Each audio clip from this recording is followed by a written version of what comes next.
Hey there, before you post that glowing review from a client or caregiver to help with advertising or marketing, stop.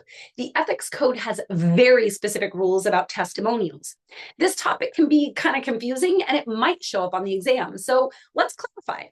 You might be thinking, what even is a testimonial?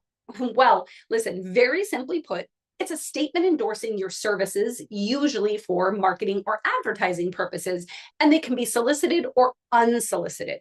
Solicited testimonials means that they were asked for, and unsolicited means, yeah, you guessed it, it wasn't asked for.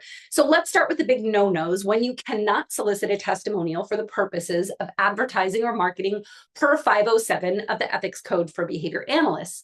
Here's the big rule. You can't ask for testimonials from current clients, caregivers, or others who fall under the definition of stakeholder.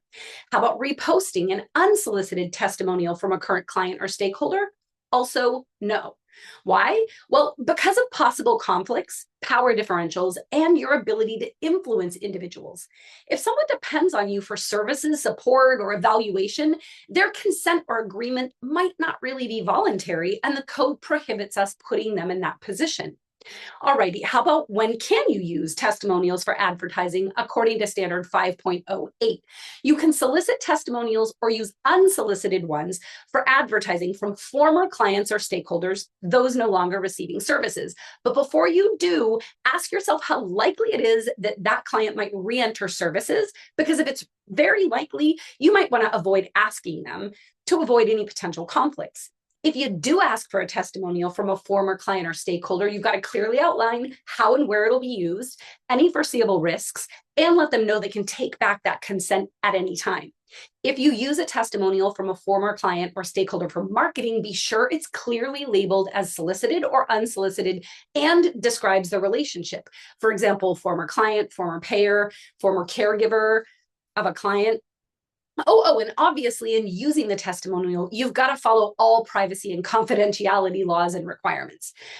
How about using testimonials for non-advertising purposes, like disseminating information about ABA, fundraising, or grants?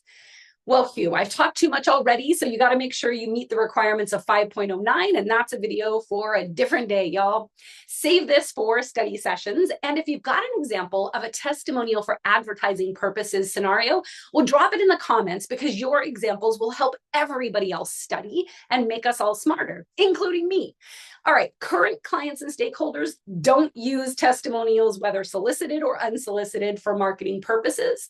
Just don't do it. Former clients and stakeholders, maybe under certain conditions and with particular safeguards and disclaimers. Stay ethical, stay awesome, and save this for review week.